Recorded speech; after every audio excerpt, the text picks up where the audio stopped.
A cada avión de combate individual dentro de un escuadrón específico se le asigna un especialista específico, que es personalmente responsable de su condición técnica, un jefe de tripulación, cuyo papel,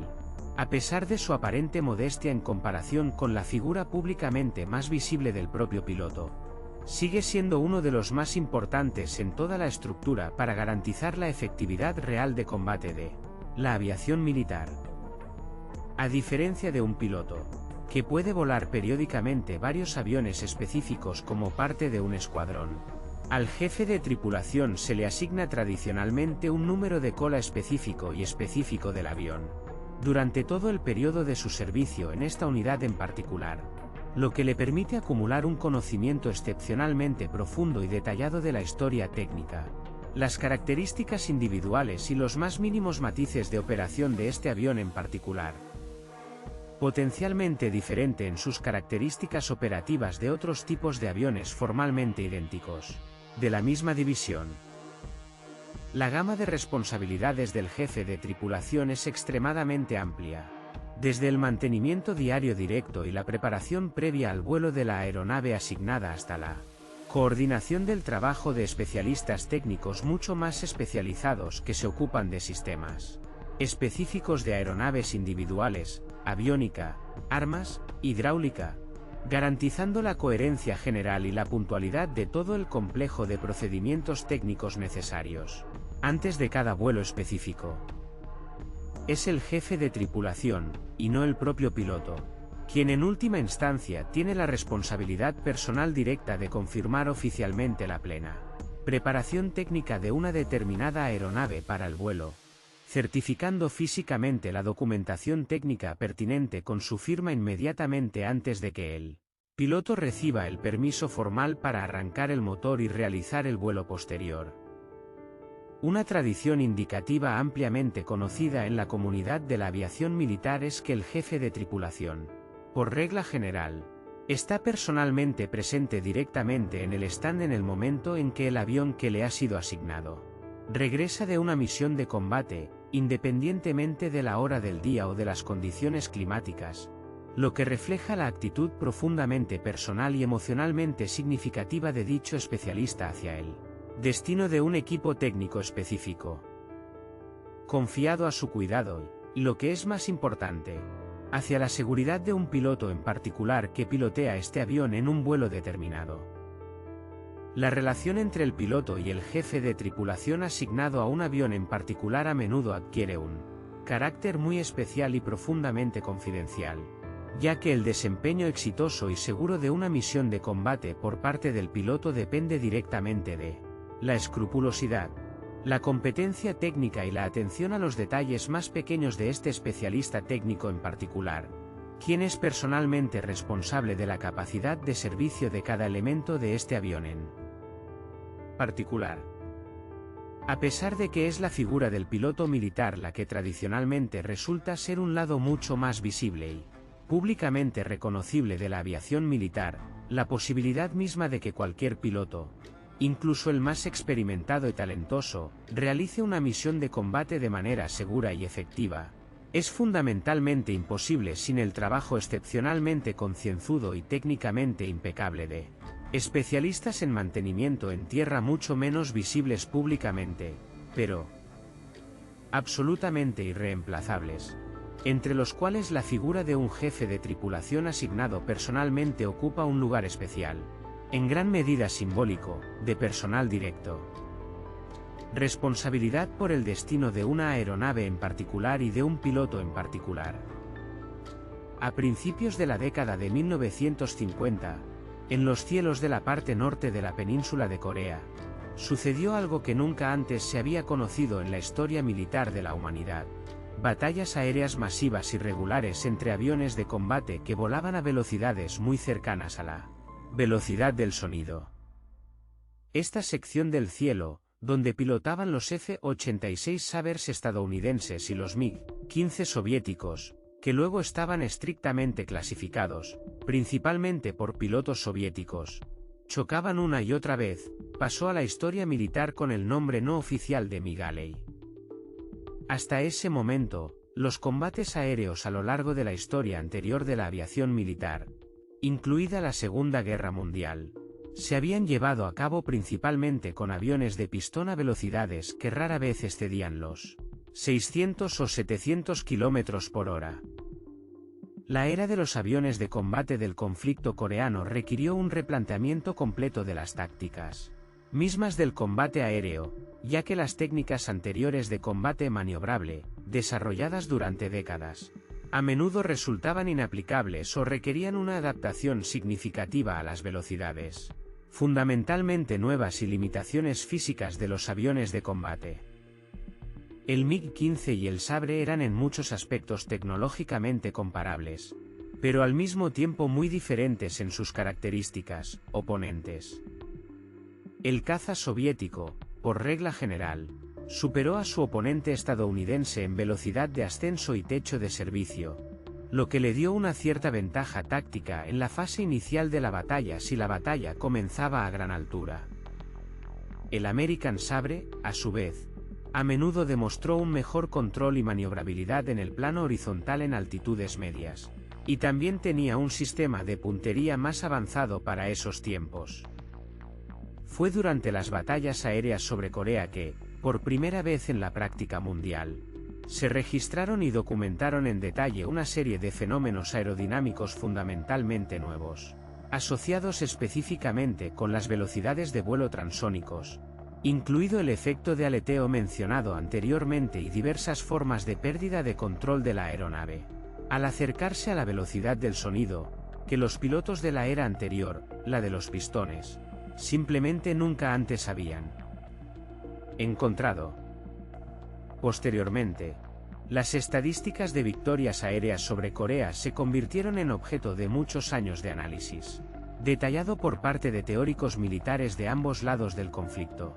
y sirvieron como base para el desarrollo posterior de tácticas de combate aéreo a reacción durante las décadas siguientes. Fue la experiencia del conflicto coreano la que sentó en gran medida las bases fundamentales para comprender que la velocidad del avión en sí no niega el valor del clásico combate cuerpo a cuerpo maniobrable, sino que solo lo complica y acelera significativamente, lo que requiere que el piloto tenga una reacción mucho más rápida y un pensamiento espacial preciso en comparación con la era anterior de la aviación militar impulsada por pistones.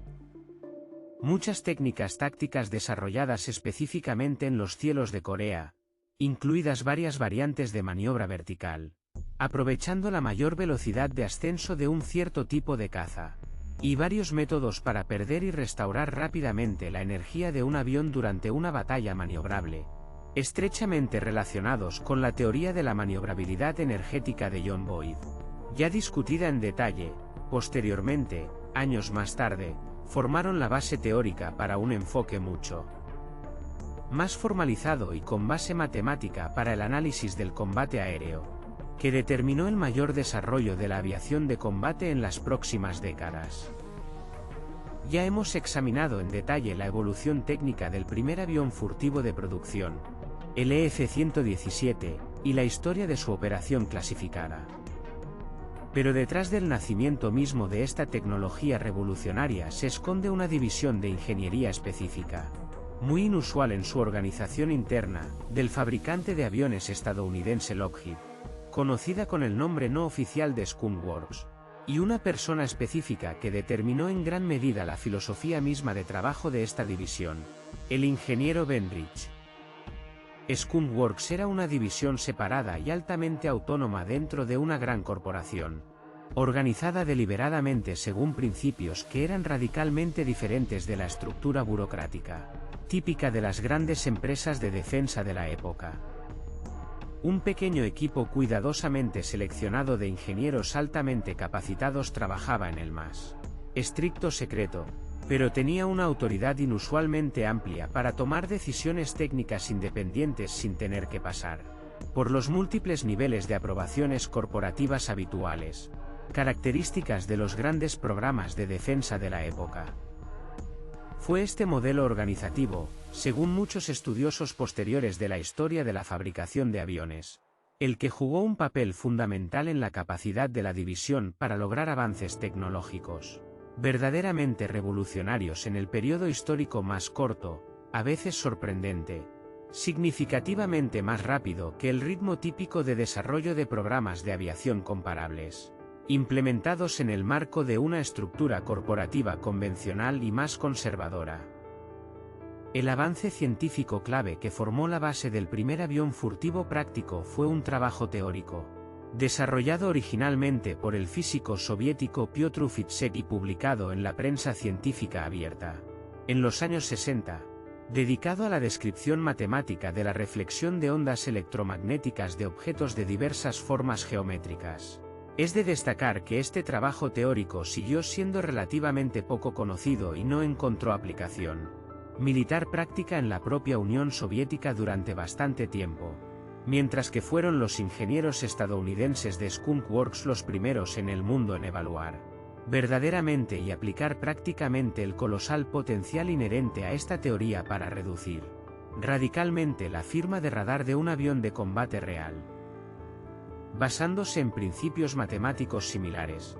los ingenieros de Skunk Works diseñaron y construyeron el primer avión de demostración experimental, con nombre en código Ave Blue, un avión angular, deliberadamente compuesto por muchos bordes planos, específicamente orientados, cuya forma aerodinámica inusual, lejos de lo convencional, estaba dictada únicamente por la necesidad matemáticamente calculada de dirigir las ondas de radio, reflejadas lejos del radar, y en absoluto por consideraciones de eficiencia aerodinámica tradicional, lo que, en consecuencia, creó dificultades muy serias, mencionadas anteriormente, para garantizar la estabilidad básica del vuelo de un diseño tan inusual. Ben Rich, que dirigió la división Skunk Works poco después de que comenzara el programa, describió detalladamente en sus memorias la atmósfera de trabajo de ingeniería intenso, casi obsesivo, que reinaba en el marco de un programa tan secreto, donde un equipo de un número relativamente pequeño de especialistas logró pasar de una teoría matemática abstracta en el menor tiempo posible de la historia a un prototipo de demostración volador completamente funcional, que posteriormente marcó el comienzo de una dirección completamente nueva en la construcción mundial de aviones militares, que definió el rostro del combate aviación en las próximas décadas. La historia del primer avión furtivo práctico sigue siendo uno de los ejemplos más sorprendentes de cómo un modelo organizativo no convencional, que combina una concentración excepcional de talento en ingeniería con un grado inusualmente alto de autonomía operativa y la minimización de los obstáculos burocráticos, puede conducir a un avance tecnológico verdaderamente revolucionario en un periodo de tiempo que parecería casi imposible dentro de los modelos más tradicionales de organización de grandes desarrollos de defensa. Ya hemos examinado en detalle la estructura técnica de la propia catapulta del portaaviones. Pero la decisión directa sobre el momento exacto del lanzamiento de un avión en particular no la toma el operador de la catapulta en sí, sino un oficial separado especialmente autorizado para esto, al que informalmente se hace referencia en la cubierta de un portaaviones como tirador, oficial de catapulta en la terminología oficial. El papel del tirador es el punto de control final y crítico inmediatamente antes del lanzamiento, combinando tanto las funciones de la verificación final de la preparación de la aeronave como la función de iniciar físicamente directamente el proceso de lanzamiento de eyección. Inmediatamente antes del lanzamiento, el tirador, ubicado en una posición especial protegida junto a la catapulta, realiza una inspección visual final de la aeronave que se prepara para el despegue, verificando la posición correcta de las superficies de control, la ausencia de fallas externas visibles u objetos extraños en la aeronave o directamente cerca de ella en la cubierta, y también recibe del piloto, a través de un conjunto estandarizado de señales visuales, la confirmación final de que la aeronave está completamente lista para el lanzamiento inmediato. El propio piloto, habiendo entregado completamente el control del motor al modo de empuje máximo correspondiente al próximo lanzamiento, en este momento crítico retira físicamente sus manos de ciertos controles de la aeronave, demostrando así al tirador y al resto de la tripulación de cubierta que la aeronave está completamente lista para un lanzamiento de expulsión y ya no es controlada directamente por el propio piloto hasta el mismo momento de la separación real de la catapulta. Un detalle de procedimiento importante que minimiza el riesgo de influencia accidental e involuntaria del piloto en los controles en el momento de aceleración repentina y significativa en el momento mismo del lanzamiento de la eyección. Habiendo recibido dicha confirmación visual final de preparación por parte del piloto, y habiendo también asegurado que no hay otros obstáculos o peligros en la cabina de vuelo inmediatamente durante la aceleración inminente de la aeronave, el tirador da la orden final directamente al operador de la catapulta para iniciar físicamente el lanzamiento, a menudo acompañando esta orden con un gesto teatral característico y practicado de señalar bruscamente la mano hacia adelante en la dirección de la aceleración inminente de la aeronave, una señal visual que históricamente se remonta a las primeras décadas de la aviación de cubierta. La responsabilidad del tirador es extremadamente grande. Es esta persona en particular quien tiene la responsabilidad personal directa de tomar la decisión final sobre el lanzamiento de cada avión individual. A pesar de que el proceso de toma de tal decisión debe completarse en cuestión de segundos en condiciones de operaciones de vuelo intensivas y casi continuas, cuando el siguiente avión se prepara para el lanzamiento literalmente unos segundos después del anterior. Un error en esta etapa crítica, por ejemplo, perder evidencia visual de un mal funcionamiento en la propia aeronave o no responder rápidamente a la aparición inesperada de un extraño objeto en la zona de peligro justo delante de la catapulta, puede tener consecuencias catastróficas, haciendo que la posición del tirador sea una de las funciones psicológicamente más exigentes en toda la estructura de la tripulación de la cubierta del portaaviones, que requiere una concentración excepcional durante operaciones de vuelo continuas que a menudo duran horas. Ya hemos mencionado repetidamente el funcionamiento del radar a bordo de un avión de combate en diversos contextos, pero uno de los problemas técnicos más difíciles que tuvieron que resolver los desarrolladores de tales sistemas de radar es la capacidad de detectar y rastrear de manera confiable un objetivo aéreo que vuela a baja altura,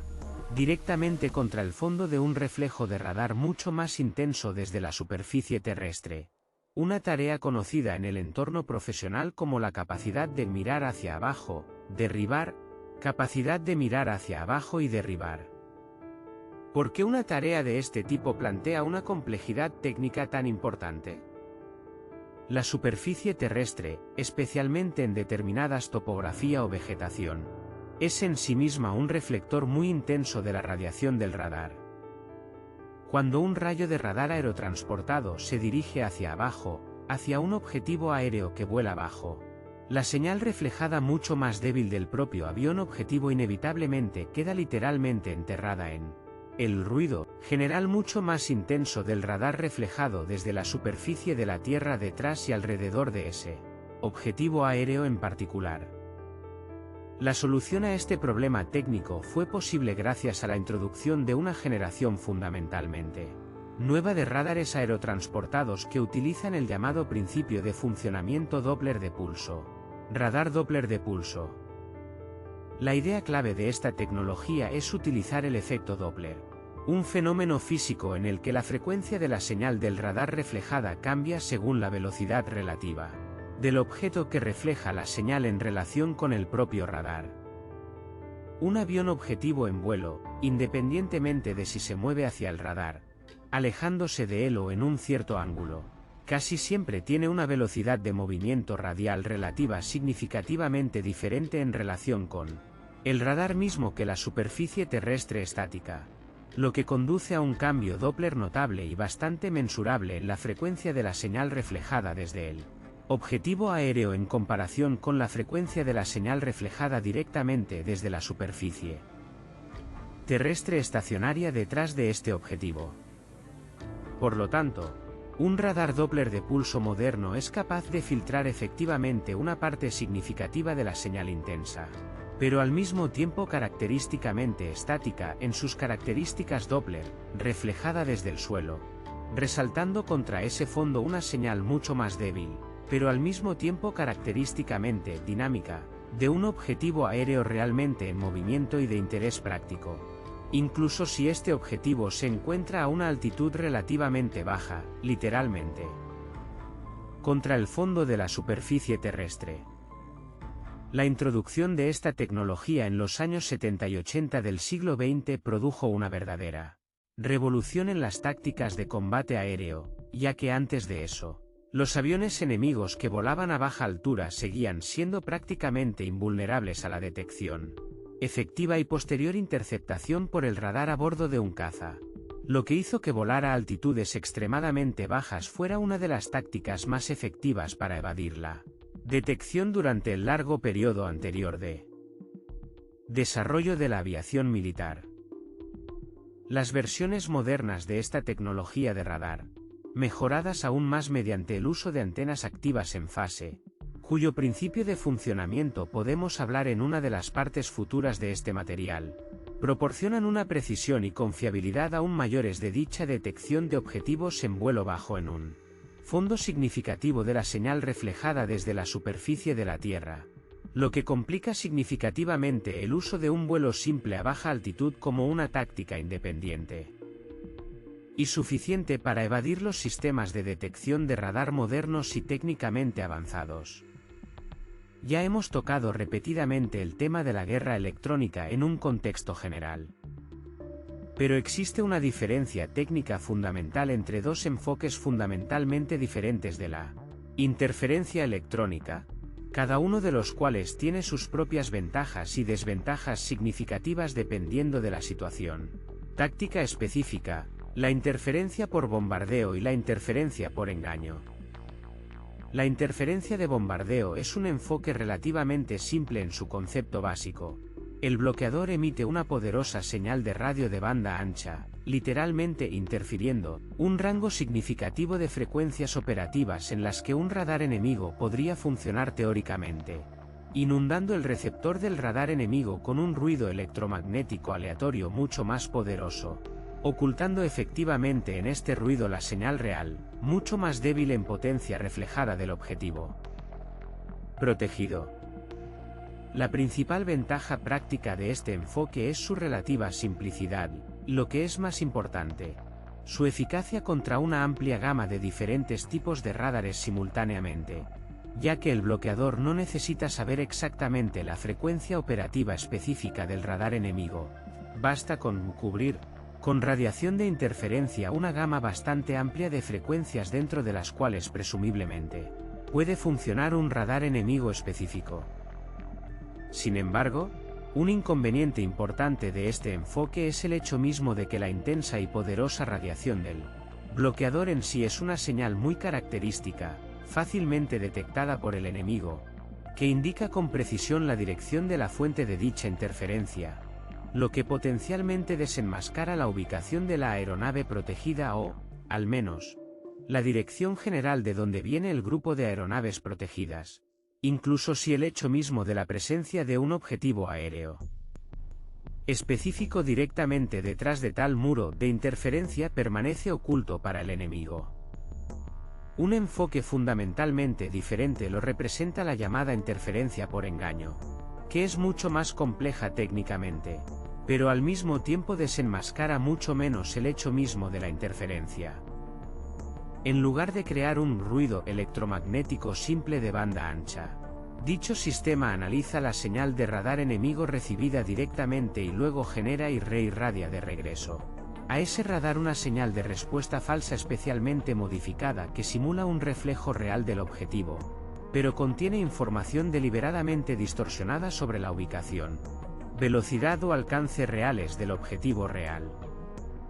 Hay varias variedades técnicas diferentes de tal engaño, por ejemplo, una distorsión gradual y suave del alcance aparente del objetivo en la señal falsa transmitida de regreso. Puede conducir gradualmente el sistema automático de seguimiento del objetivo del radar enemigo lejos de la ubicación real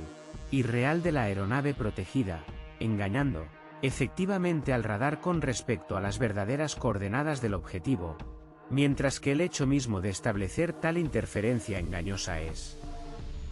mucho más difícil de reconocer de manera confiable por parte del operador del radar enemigo en comparación con el hecho bastante obvio de una colisión con un bombardeo intenso. Interferencia. Los modernos sistemas integrados de guerra electrónica instalados en aviones especializados como el ya mencionado EA-18 Growler, por regla general, tienen la capacidad de combinar de manera flexible ambos enfoques fundamentales dependiendo de la situación táctica específica, utilizando interferencias de bombardeo relativamente simples pero ampliamente efectivas contra sistemas de radar enemigos de menor prioridad o menos avanzados técnicamente, mientras que simultáneamente usan interferencias engaño mucho más complejas, específicas y difíciles de detectar contra los objetivos de radar prioritarios más críticos que representan la mayor amenaza inmediata para el grupo protegido de aviones en una situación de combate específica dada.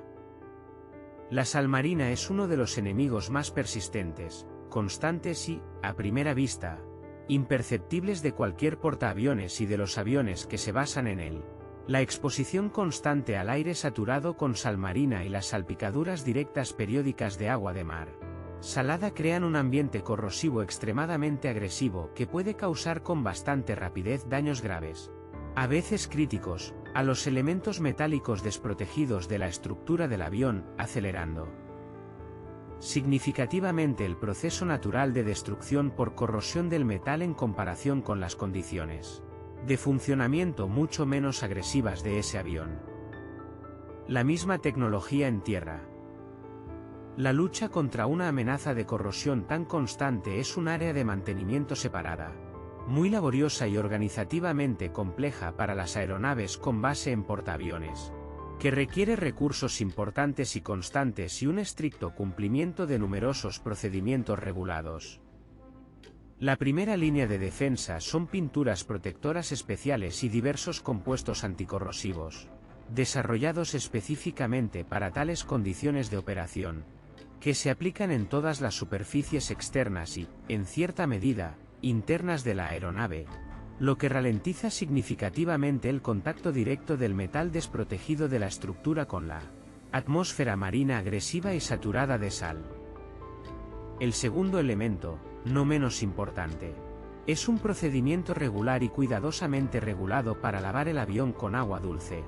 diseñado para eliminar físicamente los depósitos de sal marina acumulados en la superficie del avión antes de que tengan tiempo de causar daños corrosivos importantes a la capa protectora y directamente al metal de la estructura. Dicho lavado se realiza a intervalos estrictamente definidos, y la frecuencia y la intensidad de dicho procedimiento pueden aumentar significativamente durante periodos de operación particularmente intensiva en condiciones de alta humedad o después del contacto directo de la aeronave con agua de mar rociada directamente durante condiciones climáticas particularmente intensas en cubierta. Se presta especial atención a determinadas zonas de la estructura del avión que son más vulnerables desde el punto de vista del riesgo de corrosión. Los componentes del tren de aterrizaje que están constantemente en contacto con la cubierta mojada durante las operaciones de despegue y aterrizaje, los conectores y contactos eléctricos, cuya corrosión puede provocar fallos graves en los equipos electrónicos críticos de a bordo, así como las cavidades internas ocultas de la estructura del avión. De difícil acceso para la inspección visual, donde la humedad y la sal acumuladas pueden causar daños. Daños importantes que pasan desapercibidos durante mucho tiempo. Las inspecciones periódicas y detalladas para la detección oportuna de los signos iniciales de daños por corrosión son una parte integral obligatoria del Programa General de Mantenimiento de las Aeronaves con base en portaaviones, ya que la detección y eliminación oportuna de tales problemas en la etapa más temprana de su desarrollo es mucho más barata y técnicamente más sencilla en comparación con la necesidad de reparaciones serias y costosas de elementos estructurales ya significativamente dañados por la corrosión, descubiertos en una etapa mucho más tardía. Un importante factor adicional de complejidad es el hecho de que una lucha continua contra la corrosión debe llevarse a cabo en condiciones de espacio disponible objetivamente extremadamente limitado y un programa de Operaciones de vuelo muy intenso e intenso a bordo de un portaaviones activo, lo que requiere una coordinación organizativa particularmente cuidadosa entre el programa de vuelos directos del barco y el programa regular necesario de procedimientos adecuados de mantenimiento. Anticorrosión. Los especialistas experimentados en mantenimiento de aeronaves en portaaviones a menudo señalan que la lucha contra la corrosión a bordo de un portaaviones en funcionamiento es, en cierto sentido, un proceso nunca completo y constantemente en curso que requiere una vigilancia constante y diaria durante toda la operación a largo plazo tanto del barco como de la aeronave basada en él, ya que el agresivo entorno operativo marino en sí nunca cesa su constante efecto corrosivo sobre los equipos metálicos ubicados en sus condiciones. Antes de que docenas de diferentes tipos de aviones de combate despeguen simultáneamente para una gran operación de ataque coordinada, la operación pasa por un proceso de planificación complejo, detallado y de varios pasos que reúne a especialistas de una amplia gama de disciplinas y requiere la coordinación de una gran cantidad de factores interrelacionados. La base para planificar cualquier operación aérea importante es la formación del llamado paquete de ataque, un grupo de aviones cuidadosamente coordinados para diversos fines, cada uno de los cuales desempeña su propio papel funcional estrictamente definido en el marco de la operación general, y no simplemente una colección de incursiones individuales que ocurren aleatoriamente en la misma área general y aproximadamente al mismo tiempo. Un paquete de ataque típico incluye aviones de ataque directo, cuya tarea principal es la destrucción real de objetivos predeterminados, cazas de cobertura que brindan protección a todo el grupo contra una posible reacción de los aviones de combate enemigos, aviones especializados previamente discutidos para suprimir el sistema de defensa aérea del enemigo, aviones de guerra electrónica que interfieren con los radares y sistemas de comunicación enemigos durante toda la operación, un avión cisterna o varios aviones similares que proporcionan el reabastecimiento de combustible necesario de la unidad. Grupos directamente durante una operación larga, así como, a menudo, aviones especializados, de los que hablamos anteriormente, el ya mencionado AWACS, que garantiza la coordinación general y el conocimiento informativo de todo el grupo sobre la situación aérea actual durante toda la operación. El proceso de planificación detallada en sí comienza con una etapa mucho más temprana de identificación de los objetivos específicos de la operación. Los especialistas en inteligencia y selección de objetivos realizan un análisis detallado de la información de inteligencia disponible, determinando la ubicación exacta, la naturaleza de la protección y la prioridad relativa de cada objetivo específico que se va a alcanzar como parte de la operación planificada. Sobre la base de dicho análisis de objetivos, se forma un plan detallado para la ruta inmediata de todo el grupo de aviones, teniendo en cuenta cuidadosamente la ubicación conocida o esperada de los sistemas de defensa aérea del enemigo, los puntos y tiempos óptimos para repostar combustible en el aire, la secuencia necesaria de acciones de varios elementos del paquete de ataque entre sí, por ejemplo, los aviones de supresión de defensa aérea y de guerra electrónica, por regla general, deben comenzar a operar varios antes que los aviones de ataque directo para garantizar un grado suficiente de protección y supresión de las defensas enemigas inmediatamente en el momento. El golpe principal acerca a los grupos a las porterías. También se presta considerable atención al cálculo detallado de la cantidad requerida y el tipo específico de armas utilizadas para garantizar la destrucción de cada objetivo específico, teniendo en cuenta su naturaleza, grado de seguridad y el grado requerido de confianza en la finalización exitosa de la misión de combate asignada,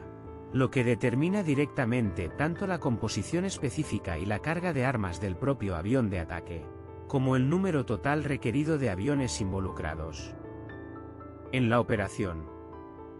Un elemento igualmente importante de la planificación es el desarrollo avanzado y detallado de planes de acción. En caso de diversas contingencias, la pérdida de uno de los aviones del grupo, un cambio imprevisto en las condiciones climáticas, La detección de elementos del sistema de defensa aérea del enemigo que no fueron tenidos en cuenta en el reconocimiento inicial, lo que requiere la inclusión de cierta flexibilidad táctica y cursos de acción alternativos previamente pensados en el plan general de operación. Posteriormente, todo este plan integral se informa detalladamente a todos los participantes directos en la próxima operación, durante una sesión informativa previa al vuelo, asegurando que cada piloto y tripulación comprenda completamente no solo su propia tarea específica dentro de la operación general, sino también la imagen general de toda la operación, lo cual es fundamental para la capacidad de cada participante individual en la operación para responder adecuada y correctamente a posibles cambios no planificados en la situación durante el vuelo real. Ya hemos examinado en detalle la estructura técnica del asiento eyectable y la organización general de las operaciones para rescatar al piloto derribado. Pero directamente sobre el cuerpo de cada piloto militar que se prepara para un vuelo de combate, se coloca un conjunto especial de equipo personal, específicamente diseñado para garantizar su supervivencia física y facilitar un rescate exitoso en caso de una expulsión forzada sobre un territorio potencialmente controlado por el enemigo, el llamado chaleco salvavidas y el correspondiente conjunto de equipo personal de la tripulación. Dicho chaleco, usado por el piloto directamente sobre el traje de vuelo principal antes de cada misión de combate, contiene una serie de elementos cuidadosamente diseñados, cada uno de los cuales está diseñado para resolver una tarea específica de supervivencia en una amplia variedad de condiciones potenciales, dependiendo de la región geográfica específica y la naturaleza del terreno sobre el que se vuela esa misión de combate en particular. Un elemento básico obligatorio es la radiobaliza de emergencia antes mencionada, activada automática o manualmente por el piloto inmediatamente después del aterrizaje, asegurando la transmisión de una señal de socorro, fundamental para la posterior organización de las operaciones de búsqueda y salvamento. Además, el chaleco suele contener una radio de emergencia compacta que permite al piloto entrar en contacto directo por voz con las fuerzas que llegan a rescatarlo, lo que facilita enormemente la determinación precisa de su ubicación y la coordinación del proceso de rescate en sí. También se presta considerable atención a los medios básicos para garantizar la supervivencia física en una amplia variedad de condiciones naturales, un equipo compacto para obtener y purificar agua potable, un suministro mínimo de emergencia de productos alimenticios ricos en calorías, un botiquín de primeros auxilios compacto que incluye, además de los apósitos estándar, y ciertos medicamentos básicos que pueden ayudar al piloto a proporcionar primeros auxilios por su cuenta en caso de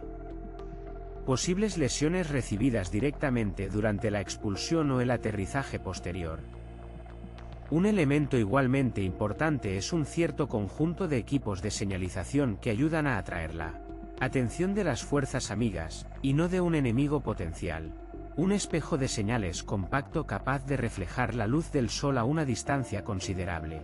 Bombas de humo de señales especiales de varios colores y también, en ciertas configuraciones, una fuente compacta pero bastante potente de radiación infrarroja, invisible a simple vista, pero fácilmente detectada por equipos especializados de visión nocturna de las fuerzas amigas de búsqueda y rescate,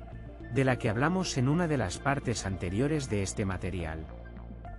También merece especial atención el arma personal del piloto incluida en dicho kit, por regla general, una pistola relativamente compacta, diseñada no tanto para una confrontación de combate independiente y completa con fuerzas enemigas significativamente superiores, sino para proporcionar una posibilidad mínima de autodefensa en la situación más extrema y crítica, y también, en ciertos casos, para la caza menor como fuente adicional de alimento en caso de una estancia prolongada en territorio enemigo hasta el momento del rescate real. Inmediatamente antes de cada misión de combate,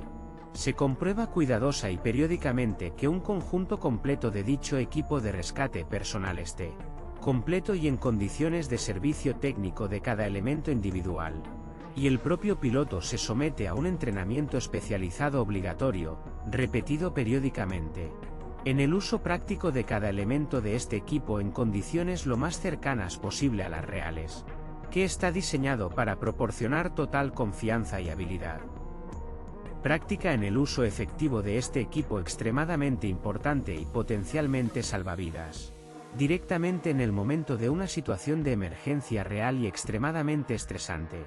si desafortunadamente, esto todavía sucede. Desde hace muchas décadas, independientemente del estado formal del mundo o de la guerra entre estados específicos, las fuerzas aéreas de varios países de la OTAN han mantenido un servicio constante, las 24 horas del día, de aviones de combate dedicados en un estado de mayor preparación para la salida inmediata, conocido como Servicio de Policía Aérea, Alerta de Reacción Rápida, QRA, cuya principal tarea regular es la interceptación operativa y el seguimiento visual de aviones militares extranjeros, principalmente rusos, que se acercan al espacio aéreo de los países de la alianza sin notificación previa o utilizando procedimientos de tráfico aéreo civil internacional estándar y generalmente aceptados.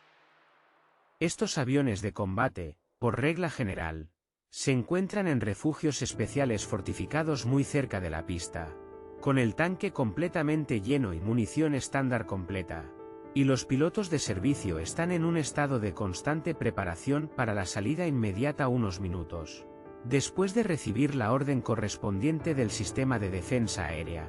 que ha detectado la aproximación de un avión militar no identificado o obviamente extranjero a la frontera del espacio aéreo controlado.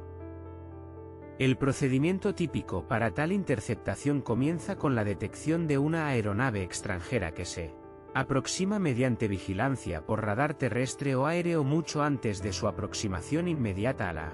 frontera del espacio aéreo nacional, lo que permite a las fuerzas de servicio prepararse para la salida con anticipación, incluso antes de que la necesidad real de tal interceptación se vuelva completamente obvia. Al confirmar la aproximación de dicho avión, los aviones de combate despegan en el aire, acercándose al objetivo detectado para establecer contacto visual directo y posteriormente acompañar a este avión durante todo su vuelo en las proximidades del espacio aéreo controlado, proporcionando así una identificación visual confiable del tipo específico y la naturaleza de la actividad de este avión extranjero, y una cierta demostración de su propia preparación militar y capacidad para responder rápidamente a tales situaciones.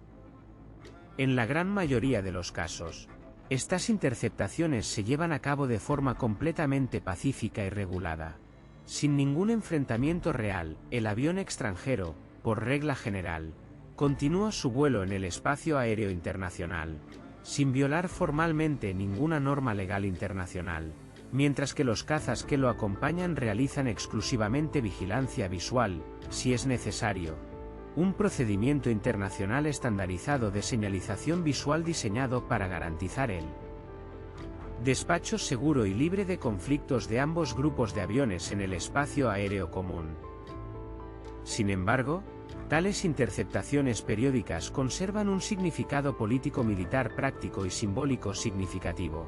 ya que sirven como una demostración clara y constantemente confirmada de la capacidad real y la preparación de un Estado o alianza militar en particular para responder de manera rápida y efectiva a una posible actividad militar en las inmediaciones de sus propias fronteras, además de brindar una valiosa oportunidad para la observación visual directa y práctica de tipos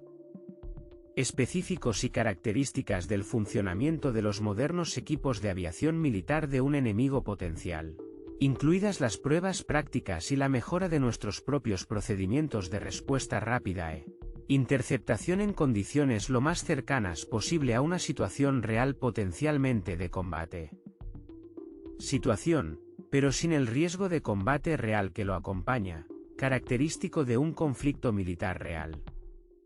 Tal sistema de servicio de combate constante y las 24 horas del día requiere costos financieros y organizativos significativos y continuos durante muchas décadas de su existencia continua,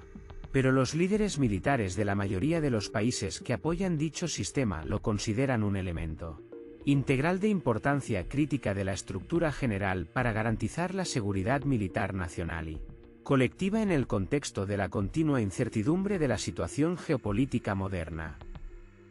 Cada nuevo tema solo confirma lo que hemos señalado repetidamente a lo largo de este material. La aviación militar es un sistema increíblemente complejo y multifacético donde la tecnología, los factores humanos, la cultura organizacional y décadas de experiencia práctica acumulada están indisolublemente entrelazados, formando la impresionante pero extremadamente compleja realidad que vemos hoy en los cielos.